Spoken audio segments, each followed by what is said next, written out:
my soul was free. Welcome back to New Mexicast, everyone. Before the break, I introduced you to a place near Santa Fe called El Rancho de las Golondrinas, or the Ranch of the Swallows, where they are teaching visitors about how people lived back in the olden days.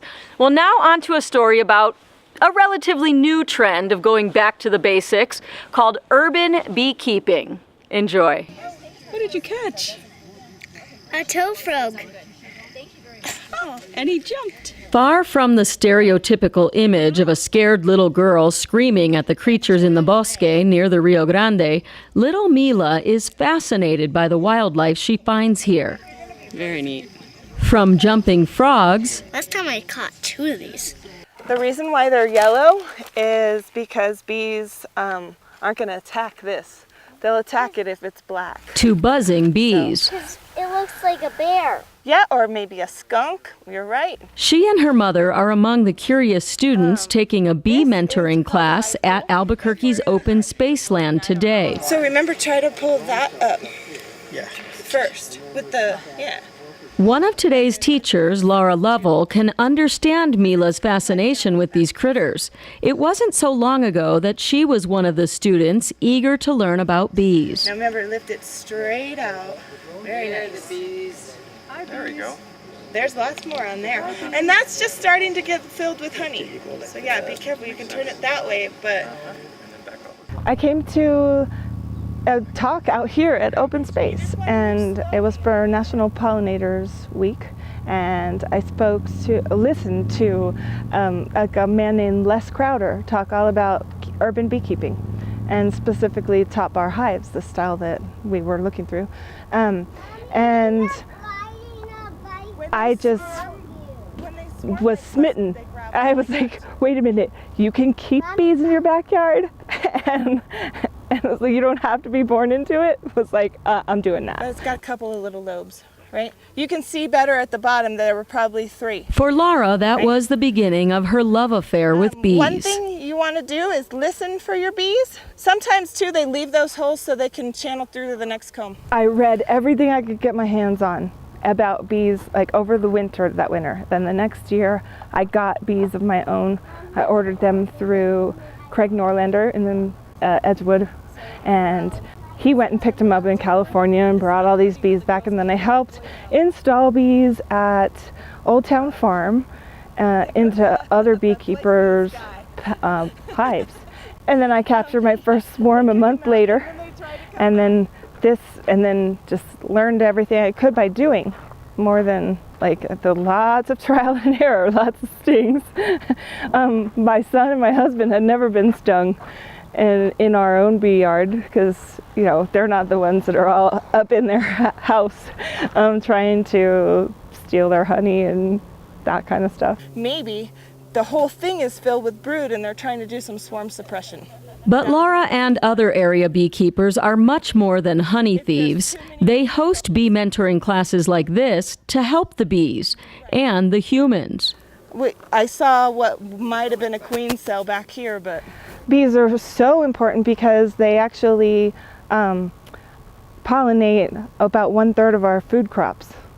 So every bite of food that we eat, it's necessary for bees to be making the plants survive.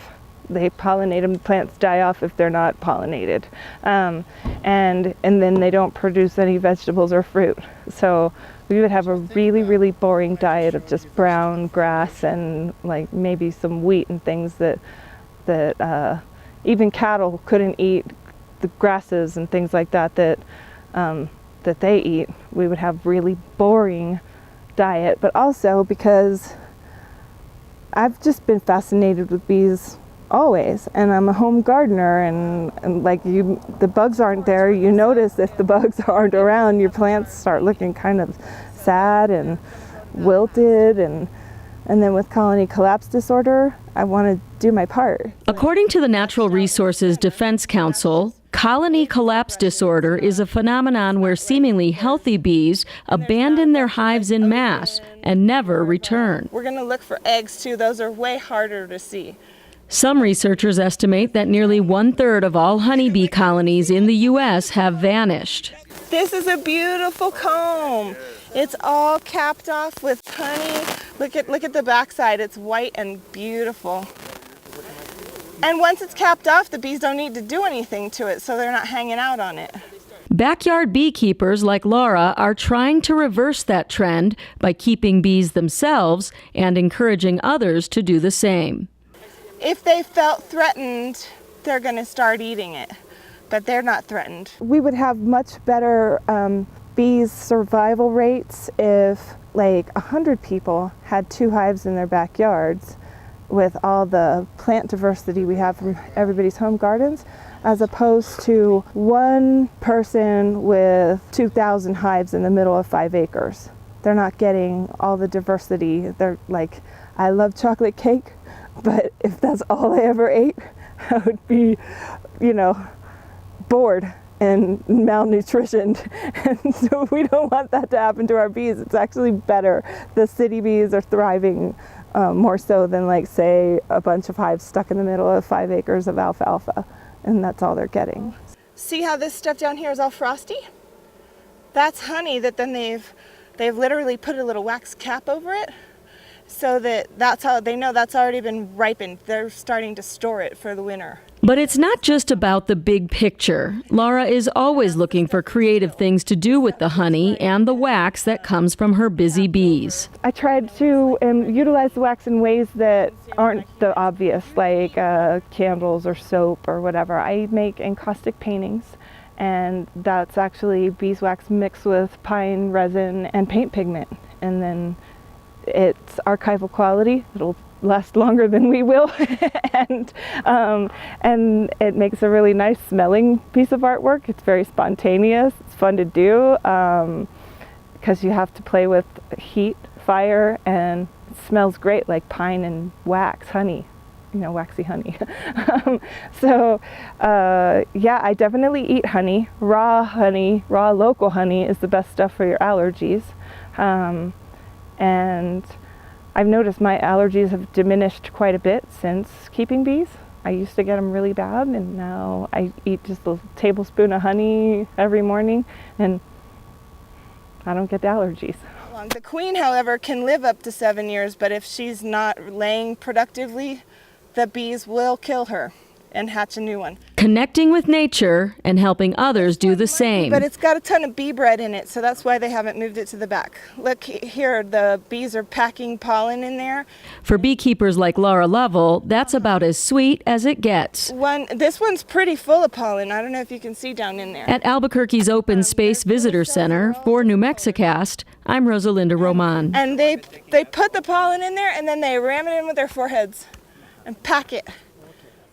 Incidentally, Laura and I went to high school together in Miami, and we just reconnected recently through Facebook. It just goes to show what a small world it is and how you never know where the next great story comes from for New Mexicast. So if you have a great story that you think New Mexicast should do, please send me an email, rlr@newmexicast.com.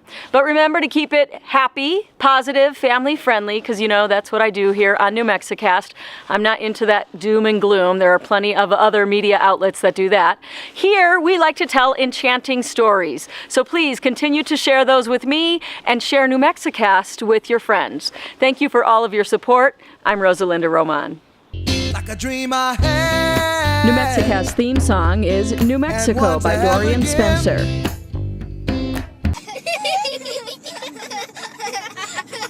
And this is New Mexicast. That's a hard one. I don't know if I can split that one. Let's try again. Come on, and this is New Mexicast. It doesn't want to split.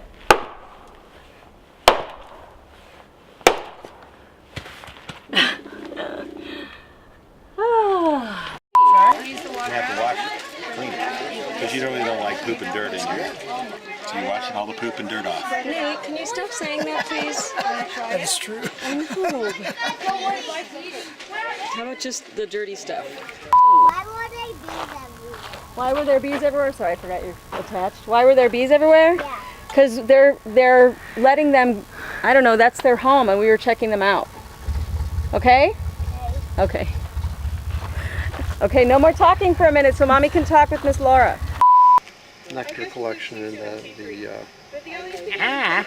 There it is. Through this Number one. No, it's okay. While we're looking through the side, don't stand right.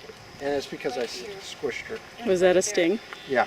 That's what it sounds like. Duh. Oh, yeah. Here's your sign.